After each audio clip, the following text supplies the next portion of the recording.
in touch. We should be ready to go. Derrrick.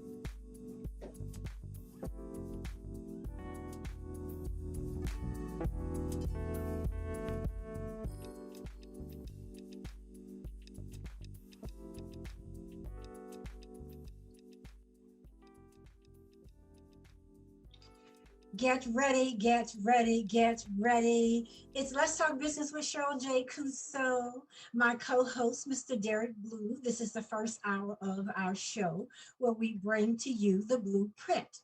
Today's blueprint is going to be a little different because this month is Women's History Month and it's National Women's History Month. And in our studio today is a young lady that did just that, made history. Yes, here it is, 2021. She did it over something that hasn't happened in over 40 years. We're going to get to meet her and learn about her struggles, her plight into this arena of a field that's not dominated by females and not dominated by African Americans, but she did it. So our guest on the show today is none other than technology. We had another guest, none other than Dr. Shamaria Engram. Let me take this opportunity, young lady, to welcome you to the show. Thank you. Thank you for having me. Oh, I love that. I love this picture of you. Thank you. You're more than welcome. I was looking because I think we have another visitor that's coming on. So let's just check to make sure. So to our radio listening audience, as you know, as we navigate through this pandemic, we're still working from multiple sites. We're still working from multiple platforms, trying to make it happen, trying to keep you informed, and also using this opportunity to always enlighten you, our guests. So to our Facebook family, our YouTubers, and all of those that share with us on the social media platform, welcome to the show. Please take a moment to go ahead and like and share so that others will be able to hear the words that are going to come to us from our guests that I will refer to for the duration of the show. Dr. Engram. Dr. Engram, long before you completed your doctoral dissertation, tell us about the young lady, Shamaria. Yes, so I grew up and I was born and raised in Tampa, and I attended Armwood High School briefly, and then Strawberry Crest High School was built in 2009, so I transferred there, and I was a part of the first graduating class of Strawberry Crest in 2011. At Strawberry Crest, I also played basketball and softball, and so then after there, I went on to Bethune-Cookman University, where I majored in computer engineering. And I was also a member of the softball team there as well. I guess a fun fact while I was at Bethune-Cookman, I maintained a 4.0 GPA up until my senior year in college. I know. It's still disappointing to this day. And I got my first B my senior year, last semester of my senior year. So I ended up graduating with a 3.97 GPA.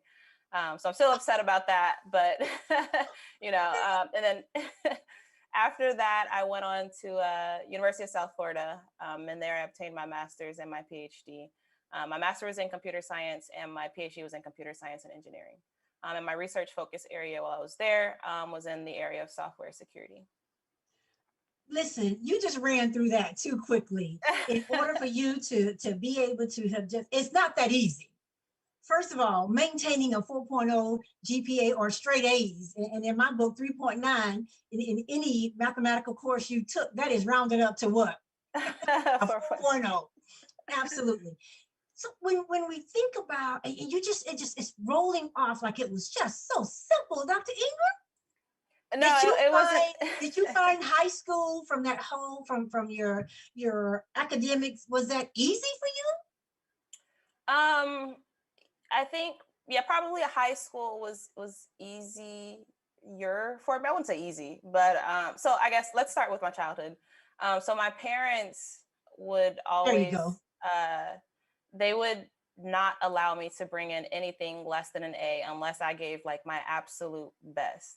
And so at the time, of course, I hated it. I was like, well, a C is still passing. And of course, my parents were like, absolutely not.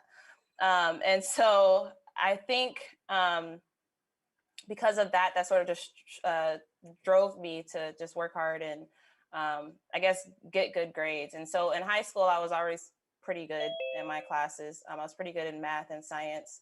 And so that's when, I went on and decided to major in computer engineering for college. So it wasn't super easy, I guess, but I guess it was a combination of the push from my parents and I guess sort of me being smart, I guess. There you go. I love the way you say that so innocently, sort of me being smart. And my co-host has joined us. But Dr. Engram, did while you were in high school, what was the interest that kind of drew you to the STEM program? Okay, so I was actually not interested in STEM at all in high school. So what Okay. happened? So as a kid, I was always fascinated with like crime shows. And so like before binge watching was a thing, like I'd always binge watch CSI Miami. And so I Okay. wanted to go into law enforcement. And eventually that grew into me wanting to be an FBI special agent. And so one day, I believe it was after a game or something, and we were at a fast food restaurant, and an FBI agent actually walked into I think it was McDonald's or something. And so I went over and, introduced myself and talked to him for a little while and told him how I wanted to, be like him and be in the FBI. And he was like, okay, cool. What are you going to major in when you go to college? So I told him criminal justice because I thought that was the obvious route to go for the FBI. And he told me, he was like, absolutely not. The agency looks for people who specialize in something, and you need to make yourself stand out from, the other hundreds of applicants that are also going to major in criminal justice. And so he Okay. told me to look into accounting or computer science or some sort of engineering. And so that's when I sort of went back to the drawing board and did my research. And then that's how I stumbled upon computer engineering. I love that story, and that's what our young people need to hear. We've got my co-host, Derrrick Blue, is the father of five, and I think they're half maybe homeschooling some of them. And he's going to chime in just a moment. But you mentioned your parents, so please take this opportunity and give your parents a shout out for us. Yeah, shout out to my parents, Angela Stone, Keith Engram, Antonio Stone, all of them really uh, sort of had a hand in shaping who I am today. I think that's awesome. And I'm going to take a minute as I pivot over to my co host, and you will appreciate this because this is something you'll probably work towards in the future. But my co host, Derrrick Blue, husband, father, pastor, CEO, and host of a radio show. And Derrrick Blue. part-time teacher right now.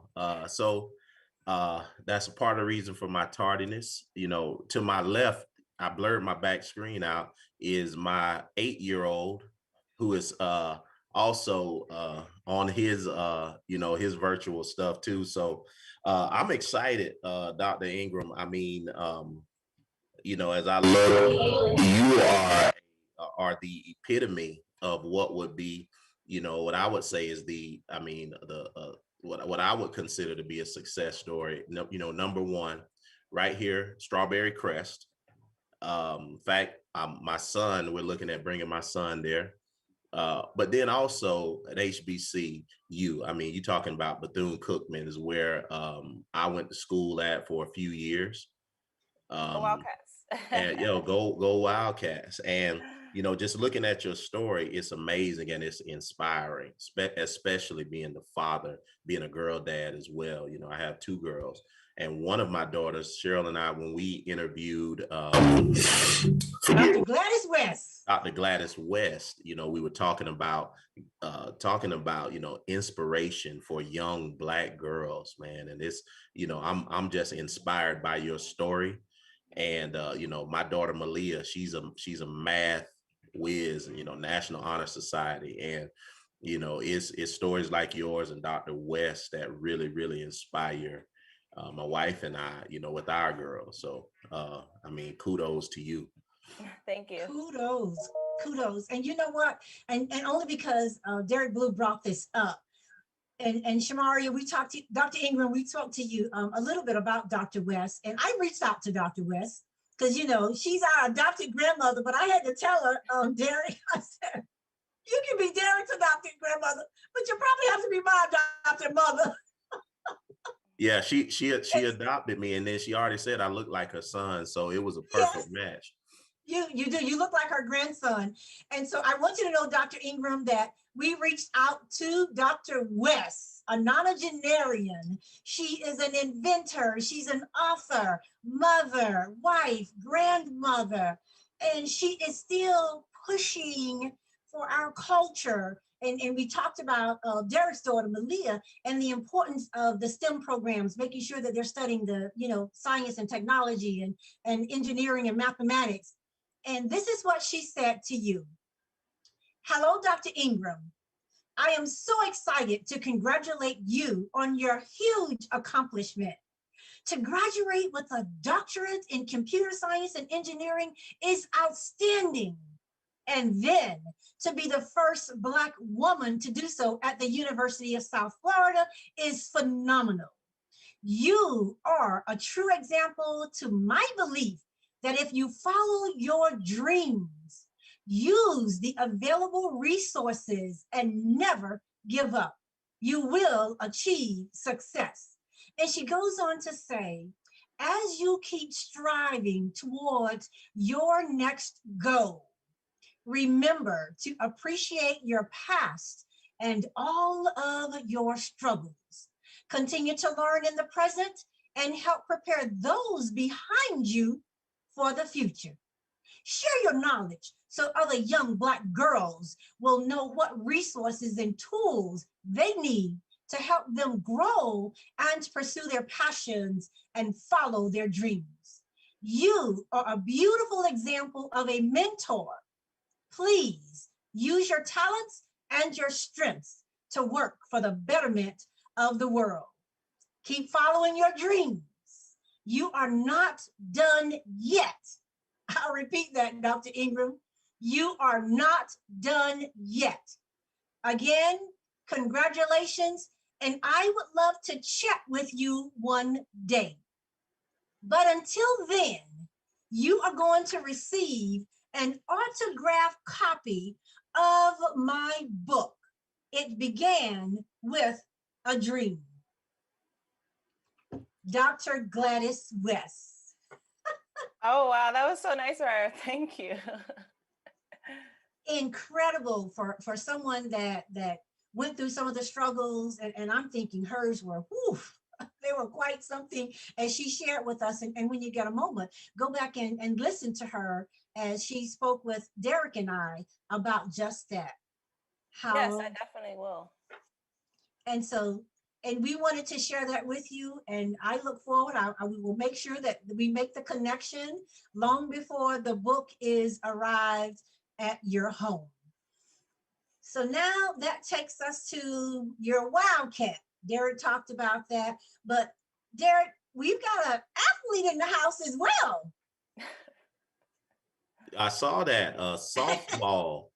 Okay, I see. Yeah, I mean, well-rounded student athlete. I had a question. I don't know how it's looking on Zoom, but I'm between Dr. Cousseau and Dr. Engram here. I feel so. But let me ask a question. How important, Dr. Engram, was the village? How important is the village? When it's, and I'm sure you would voice this sentiment. It would be selfish to think that you did this all by yourself. You stand on the shoulders of a community of people and parents. How important was that for you?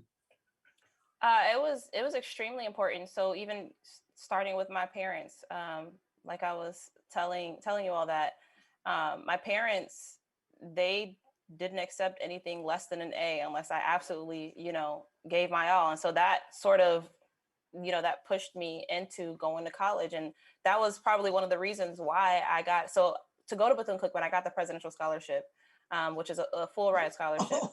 Um, and so even at Bethune-Cookman, I had sort of my village there as well with my undergraduate advisor. And what he actually pushed me to go to graduate school, and how he did that was he recommended for me to do an internship at Iowa State University. And it's called a research experience for undergraduates. And so there they expose undergraduates to research in computer science and engineering, and just to all the things that you can do with computer science and engineering that you normally wouldn't get exposed to as an undergraduate. And so after doing that internship, that's what really motivated me to go to grad school, because I saw that there was just so much more to the field that I wanted to know about. And so that even, having my village there at Bethune-Cookman with my advisor, and even my classmates, I guess the vibe at a HBCU is so family oriented. And so just having sort of that environment, I think just sort of really helped and pushed me to where I am today. Wow. And you mentioned, that your village wouldn't accept anything less than what they knew you were capable of. Now, did that always feel good? I mean, absolutely not. I think about, for me as a parent, of 5 kids, 2 girls, 3 boys. But, one of the things I think about myself, sometimes I'm tempted to think that I'm too tough. When I start seeing, and maybe I am, but let me be clear, but sometimes, when you start seeing the eyes well up, but, it's almost like teaching, listen, it's better for you. And at the end of the day, unfortunately, we're in a time to where you kind of have to. I mean, it's not fair.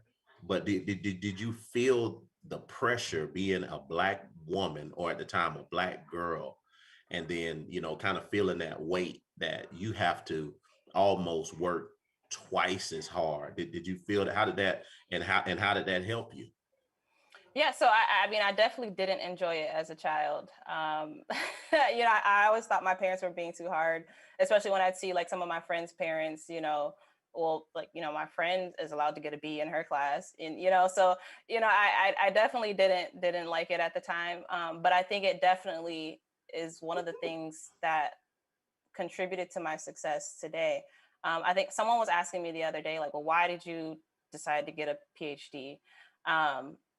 Over any other degree or a master's degree. And I said, part of it is probably because my parents always pushed me to get the highest that you can get. And so I think probably, well, with the PhD being the highest thing that I can get, that probably is what led to me getting that. That's Awesome. amazing. That is awesome. You asked her about her village. And so at this time, Dr. Engram, someone that's a part of your village, the Reverend Larry L. Roundtree II, senior pastor of the New Mount Zion Missionary Baptist Church of Tampa, Florida, Incorporated, is on the Zoom. Pastor Roundtree? Hello, everyone. Pastor Blue, Sister Kuso, good to be on. Thank you all for having me. And to Dr. Shamaria Engram, how you doing? Good to see you. Good. How are you? It's good to see you as well. Doing well. We miss you down here in sunny Florida. I know. That's my background. I miss it down there too. It's like 20 degrees up here right now. Oh my. Well, I won't tell you how it feels down here. I won't rub it in. But I just want to come on to say that we are so proud of you, and thankful that your development came through New Mount Zion, and yes, the input and the asset that you were to us. Many don't know that Shamaria is really the one who laid down the groundwork for our technology infrastructure at New Mount Zion. She built our app. She didn't charge. She wouldn't take any compensation for that. Helped us understand the framework for the website and a lot of the things that we're doing now. And she did it all out of the goodness of her heart, out of her Christian commitment to being a blessing to our church family. So Hebrews chapter 12 talks about being surrounded with so great a cloud of witnesses. And just to give us a narrative, an understanding that in our faith walk, we're never alone. Those who have gone before us serve as an example and as encouragement in our journey. And so I want to let you know that you are surrounded by a great cloud of witnesses. Your family, your church family, we're praying for you. We're rooting for you. We take credit for you. And it does not yet appear all of the great things that God is going to use you to do, all of the glass ceilings you're going to shatter. You've already shattered some. You are a trailblazer, and we're just happy to see what God is doing in your life. And we want to encourage you to be faithful, continue to trust him, let him lead and guide you. And the best is yet to come. Oh, Yeah. you know, Pastor Roundtree. You're welcome. That's exactly what Dr. West said to her. The best is yet to come. I love that. Amen. And Pastor, thank you so much. I know you are extremely busy. This is Bible study night. Well, listen, I've learned whenever Cheryl Cousseau calls, you answer. So never too busy to be on your show, and absolutely never too busy to share with our precious members and those who have such bright stars and bright futures. Always good to see you, Pastor Blue, and I certainly praying for your patience as you serve in those double duties of teaching and fathering. Please do. Thank you, Pastor Roundtree. I appreciate that. I need them. You're welcome. You're welcome. You all Pastor, take care. And listen, Pastor, he has been married. Yesterday, he celebrated 19 years of marital bliss with 5 kids. Years. Congratulations. I remember we had so much in common. I'll be celebrating 20 this year. Wow. So we got a lot in common, man, and we'll continue to keep one another in prayer. Absolutely. That we can set an example for our young people of Christian marriage, raised in Christian families. Right. Absolutely. Doing it God's way. We thank from the bottom of my heart. Amen. Thank you so much. And we'll give the final words to you from Dr. Engram. Thank you. Anything you want to say to your pastor, Dr. Engram? Oh, I'm sorry. Yes. Thank you for those words. Thank you for your leadership, for your pastorship. You've definitely had a big impact in my life, and just the NMZ church family have definitely had a big impact in my life. When I returned from college, I didn't have a church home. And so I just thank NMZ for accepting me and allowing me to serve in any way that I could. So thank you. Amen. To God be the glory. To God be glory. Thank you, Pastor. I know you have to jump off, but You're I love the way welcome. she said that NMZ. So, Yeah, that's right. That's right. thank you so much. We'll catch you tonight and again on Sunday. And Thank you so because of much. people like Dr. Engram, we're able to just navigate through these virtual services now. As a matter of fact, we're doing worship on the lawn or worship in the parking lot. Yes, ma'am. Yes, ma'am. Yes, I've been catching those on YouTube and Facebook lately. Yeah, we may need some technical support. We had some difficulties on Sunday, but I think we got them rectified. But I was using some of the lingo that I learned from you when I was talking with them on Sunday to kind of debrief and kind of learning about the wiring and the infrastructure and what we need in order to ensure that we can have a strong signal. So you're helping us even when you're not there physically anymore. She is, and let me say this to you all that you may not know this. Well, Pastor Blue, you may not know this. Dr. Engram does. The Reverend Larry L. Roundtree will be celebrating his 8th pastoral anniversary as the leader of our flock at the New Mount Zion Missionary Baptist Church next month. As a matter of fact, I believe it's Sunday, the 11th, but if not, we'll post the correct date. So let us take this opportunity to say thank you for coming on to support, and he supports his members wholeheartedly. And we are just praying for an amazing 8th anniversary, because we know last year we came up with a little parade for you. Yes, ma'am. It was beautiful. It was beautiful. Wow. Look like it's gonna be a parade again. Yes, but ma'am. you know, Dr. Cousseau, I mean, the way that you and others of the members of NMZ support, I think, you know, that means a lot to a pastor and to a leader who gives their life, you know, because I mean, I don't think you guys understand this, but I don't think people truly understand what a pastor has the pressures of pastoring is that when people are rolling over in their bed, sometimes you're right at the top of your leader's mind. And, 8 years is a long time. It really, it's a long time. It takes a man, and you guys who are watching this, it takes a man to pastor God's people. And, I'm certainly keeping you in prayer, Pastor Roundtree, as you do the same for me. But it means a lot whenever the members like you and Dr. Engram can come back and say, you know what, I appreciate what you did and I appreciate what you do. That's a tremendous blessing, man. And I pray for more and more that as you go into year 9, 8 is that number of new beginnings, as I call it. All right. And I pray that God just does something new and fresh and, reinvigorates you and, sets you on fire to trailblaze into this new normal, man. So we're praying for you, and I pray that you do the same for us. Amen. Thank you so much, Pastor. And like the adage says, from your lips to God's ears. Jesus tells us that when we do what we've been called to do, we ought not look for any special acclaim or appreciation. We've just fulfilled our duty. So whenever someone says thank you or expresses appreciation and any act of kindness, we be foolhardy to feel entitled. So anytime a member says, I love you, thank you, says I'm praying for you, to me, that's just a cherry on top of a blissful calling, that not without challenges, but looking at, the innovative mind of Dr. Cousseau and how she touches so many and raises up her community, and then seeing what Shamaria is doing. It's just, you're so grateful to God to have allowed you to be a part of it. He could have chosen anybody, but just to be able to say that these people call New Mount Zion home and appreciate the labor of love in the word is just overwhelming to me. I'm just overwhelmed with gratitude. Oh, wow. And I love my pastor. I am looking forward to this anniversary. And Derrrick Blue, you have just broken him in. I heard my pastor call me Dr. Cousseau. So you all are calling those things as they should be. Yeah. And because of people like Dr. Engram and because of Dr. West, who is my mentor now, I will be enrolling and preparing myself to go back to school for my doctorate degree. So you all have just been speaking it into existence. So you got it. I gotta do it for real. Yes, ma'am. We're behind you, just like we've been behind Shamaria. Right.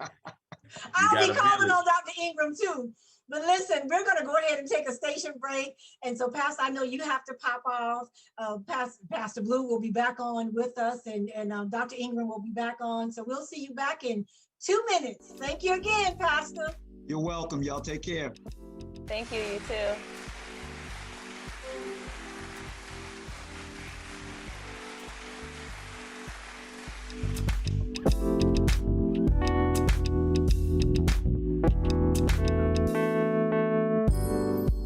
In Touch Radio, the most loved station across the nation. In Touch Radio. Tell a friend. In Touch Radio. Call Ricky. Ask Ricky. You need medical or a lawyer? I got the man to do the legwork for you. We tried the other ones before, so believe we hunted down 813-248-6300. Everything gon' be okay. Call Ricky, he coming. He taking care of state of Florida. Grab a pen or sundown 184-361-RICK. That's 184-361-425. Never word from the point forward, just recline. Just ask Ricky, plus your boy statewide. Just in case you missed it, I'ma tell you one more time. 184-361-RICK. Call Ricky, ask Ricky. It's a legal medical referral service. The doctors and lawyers in our network are trained in handling auto injury claims and getting you the best medical treatment and recovery. Dial 1-844-361-RICK. That's 1-844-361-7425. Ricky. Ask Ricky. We're playing your favorite old school.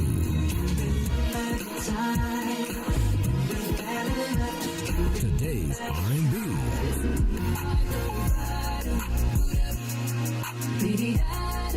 With a smooth touch of jazz.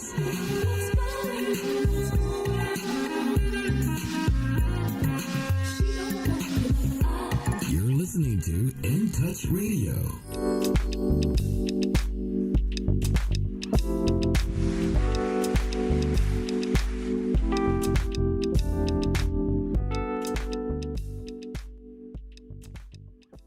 And we are back. Welcome back to Let's Talk Business with Cheryl J. Cusseau. It's the first hour of our show where my co-host Derrrick Blue brings the blueprint. Today's blueprint is all about the educational process. And we have as our guest, Dr. Shamaria Engram, and so pleased to have you here. And again, thank you. So we threw that little surprise in for you. Thank you. Yeah, I really appreciate that. When someone has gone through what you have gone through, it becomes very, very important for all of us to always reach back, as Dr. West said. And that's what we have to do. You know, God gives all of us a purpose in our life, and we are always in a position to help someone else. And he gave me this platform, and that's exactly what I use it for. So it's Women's History Month. What better person that we can have on our show to launch our show? We will have other trailblazers on our show, but the type of history, Dr. Engram, that you made doesn't happen every day. And correct me, I believe it was 40 years in the College of Computer Science and Engineering. Yes. They were about 40 years old. They're about 40 years old. Yep. 40 years old. Girl, that's a long time. So that being said, you get to be my mentor now. So I'll get to call you and say, girl, how are you? What am I going to do? But we know that all things are possible with God. And that being said, I want to take this opportunity out.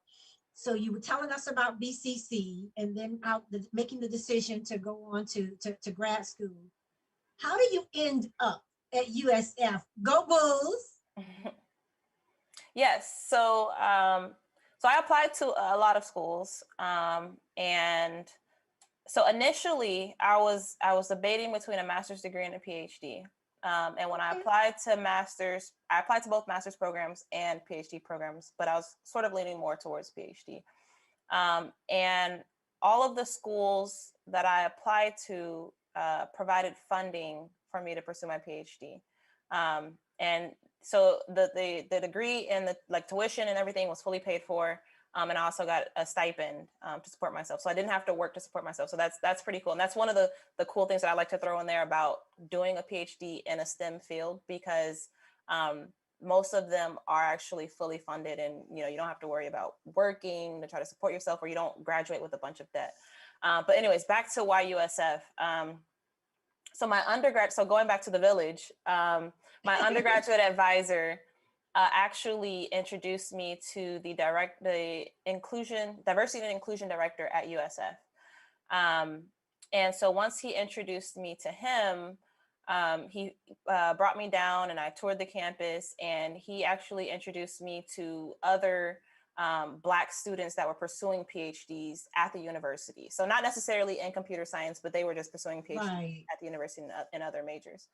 And I think it was from him introducing me to that group of people, it just really felt like I had a community there at USF that I didn't feel that I would have had at any other university that I had applied to. And so really that sort of, with it being, a fully funded degree and having that community, and also being Tampa, where I'm from, that's why I chose to attend USF. Now, listen, you hit on some great points there, because you said you applied to several different institutions. And for the young girls and young boys that are listening to you today, we have a friend and a colleague, Robin Donaldson, and that's what she's working with now. And she is working with the youth in STEM programs. And I'll have to connect the two of you guys. And she's also a supplier diversity vendor at the University of South Florida. So we have had as a guest on our show the VP of the Office of Supplier Diversity, Ms. Terry Daniels. Wow. Okay. So when you're looking into the institutions, because what you said is so important. In the STEM program, the offers for a paid tuition and the stipend. There you are coming out of Bethune-Cookman University. Before you got into the master's programs, let's see, you went through another series of testing, did you not? No. So what happened was after Bethune-Cookman, I went straight into the PhD program at USF. But what USF allows you to do is while you're pursuing a PhD, you can sort of pick up a master's along the way. And so what I did was, so you can either do a master's non-thesis, which is just coursework, or you can do a master's thesis which contains research. So because I was already doing research for my PhD, I just did a master's non-thesis. So once I got enough credits for the master's degree, I just applied for it and they approved it. And, I got my master's degree.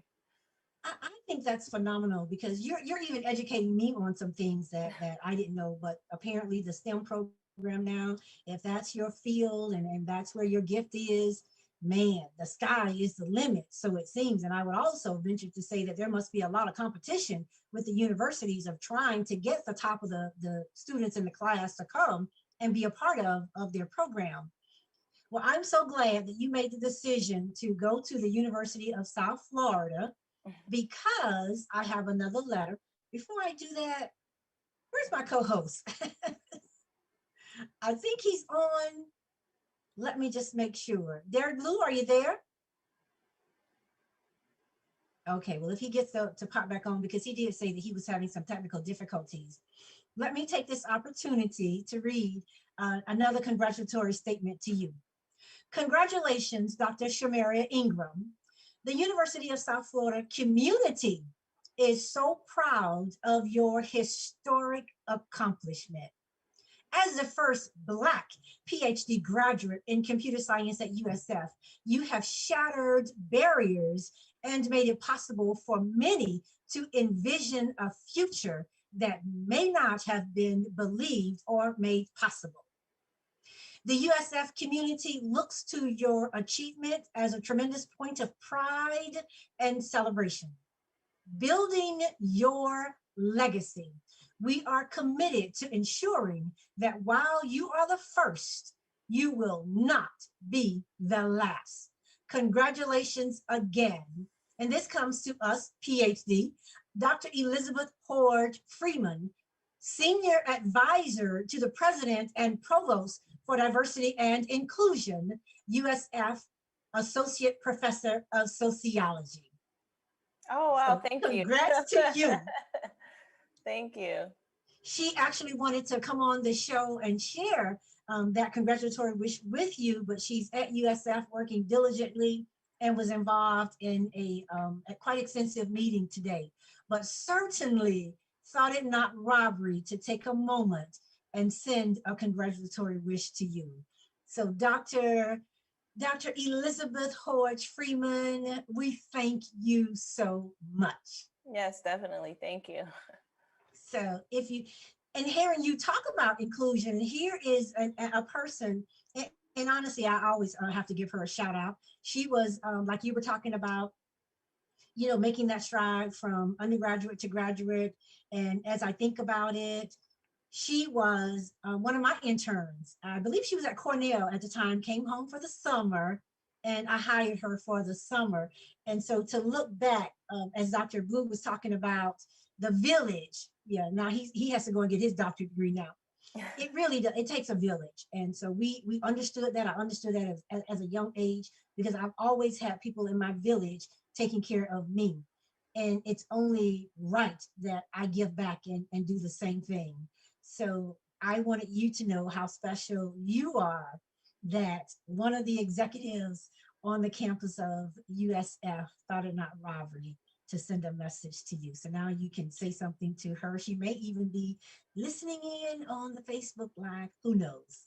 Yes, thank you for that congratulatory message. I really appreciate it, and it definitely means a lot. And thank you for the work that you do at USF, and inclusion and diversity and equity is a very important thing that universities and many companies should take seriously. So I thank you for your efforts toward making sure that USF is a more inclusive and diverse and equitable university. I like that. And that's what we're going for, equitable. Yes. Now listen, I could come to you and say, well, you're gonna have to give me some help. But now that I think about it, see, you did it one swoop. I don't believe you took a break, did you? You went straight from high school to undergrad and combined both your postgraduate degrees together. Yes, so I've been in school all of my life up until last year. I'm actually still I'm not in school, but I'm taking a course right now at MIT. So I mean, still, like you said, that lifelong learning. Lifelong learner. But yes, I've been in school pretty much all of my life. I didn't take a break. So I mean, I had internships in between, but Right. yeah, I was in school. Well, you're at USF, and I remember reading an article, and actually I saw an interview of you, but share with our audience two things. One of your most valued memories from selecting them as your school of choice for your doctorate degree, and one of the most difficult challenges that you were able to overcome. So I don't know if I have one most valued memory at USF. I have a couple, and I guess they're all sort of around the same thing.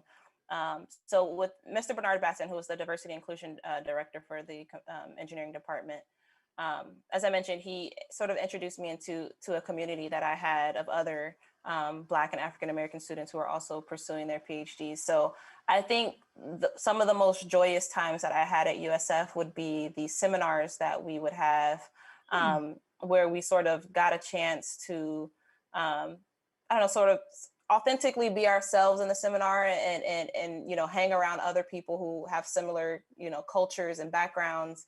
And I think that's something that I really enjoyed, because being the only Black woman in the graduate program can be pretty exhausting sometimes.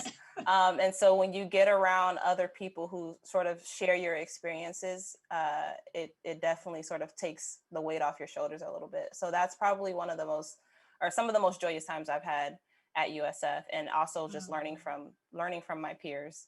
The most challenging thing probably at USF was just finishing the degree. And so to graduate, I needed to get a first authored publication, and sort of dealing with rejection is probably the most challenging thing, because when you think you have an idea and you think your idea is good, and maybe your advisor thinks your idea is good, but then when you write a paper and you send it out for publication and the reviewers just reject it, or they don't think that the idea is good, that's probably one of the toughest things to get through. And especially because the PhD is a long process. So it took me 5.5 years to finish. And so sometimes when you're getting rejection after rejection, you don't see the end in sight. But one day somebody finds your idea fascinating, and you know, your paper gets accepted, and you're able to make a contribution to the field that, you know, no one's ever done before. That's you know, you start to see the light at the end of the tunnel. It seems to me that God just held time still for you to continue your pursuits until you finally got the acceptance of your paper, and still be the first. And as Dr. Horch Freeman said, she just said the first Black. Yes. I mean, that says a lot. I know you use the first Black female, but really, you're the first Black who happens to be a female. And I think that's phenomenal. Now you're at USF, paper accepted, making plans. What does that feel like when you now know that you are about to put another notch in your belt buckle with an earned PhD? It definitely felt good. Right after I defended my dissertation, it was just like the world was off of my shoulders. Like I felt like a new person. I had newfound confidence. You know, so it definitely was a great feeling when I finished my degree. Whew, sigh of relief. Yes, And I want to take a definitely. moment to, we talked about your village earlier, and you thank your parents. And I had the opportunity to, I know your grandmother, Mhm. Carolyn Williams. And so we worked together on a project, and as well with DSI Black Pages, my company. And then to have her come and unite with New Mount Zion, and to be able to work with her then, just such a beautiful person, who also helped us to make all of this possible. So shout out to Mrs. Carolyn Williams. So thank you so much. So now you're at the point to where weight is lifted off of your shoulders.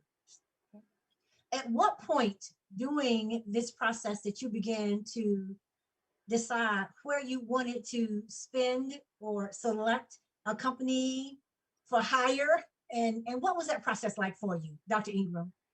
Yes. So it was in 2019. I was sort of nearing the end of my research and just shopping around places to accept my work. And so I thought that it would be a good time for me to do an internship. And so the fellowship that I was on at the time offered a non-academic internship that you could do with industry. And so I ended up doing the internship with MIT Lincoln Laboratory for 6 months, from October 2019 till about April 2020. And so I really enjoyed the internship, and I felt like I learned a lot. I learned, I don't know, I feel like I learned so much while I was doing the internship.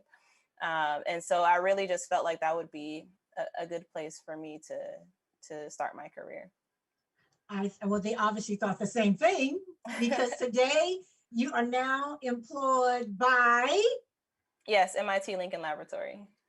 MIT Lincoln Laboratories. That's just phenomenal. Now, when did you start working with them? But did you even have a chance to take a break or a vacation? No, I mean, so I took a little, I took like a 1 week break.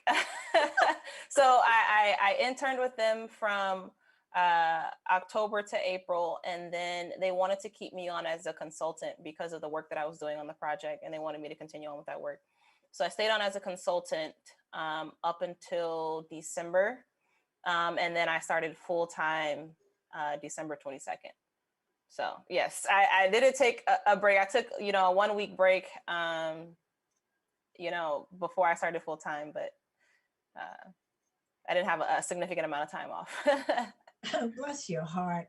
I'm telling you, it's good to be young and energetic, because you'll be able to take that time and maybe come back to the sandy beaches of Florida, and Yes.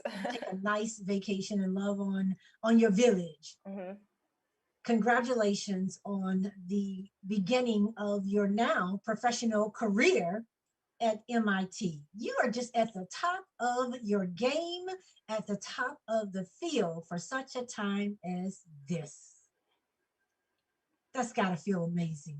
Yes, it definitely feels amazing. And I'm just thankful that, God has sustained me since, all the way throughout my journey. And I'm just thankful to be in a position like this.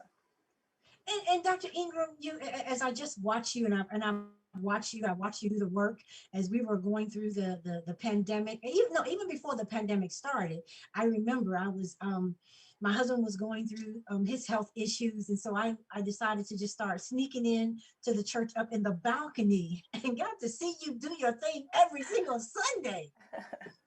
And there's just this cool, calm, collective demeanor about you. And you talk about your educational pursuits, your experiences like nothing. Yeah, I guess I can't really take credit for it. Like I said, I think it was just God has sustained me this whole way through. I always, like, people always are amazed at, how I, got my undergrad paid for, my grad school paid for, and, now I'm working for MIT. But I think really it's just, God has a calling, I would say, on my life. And so I think when Yes.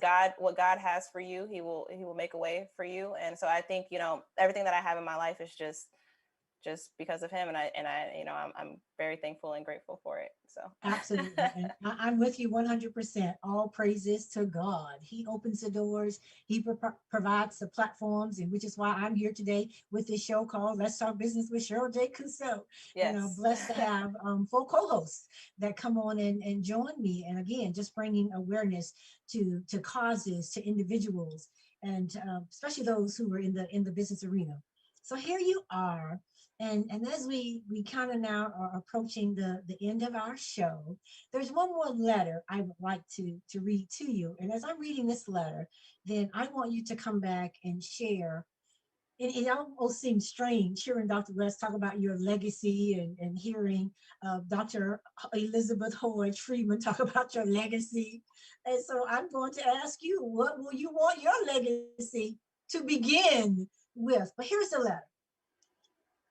Shamaria, I am so very proud of what you have accomplished. I feel sometimes words just can't express what I feel. It has been a long road for you. There have been many days and nights that we would receive phone calls from you about the roadblocks that you would encounter and with the doubt of finishing. But we would give her an encouraging word to push through. Don't give up.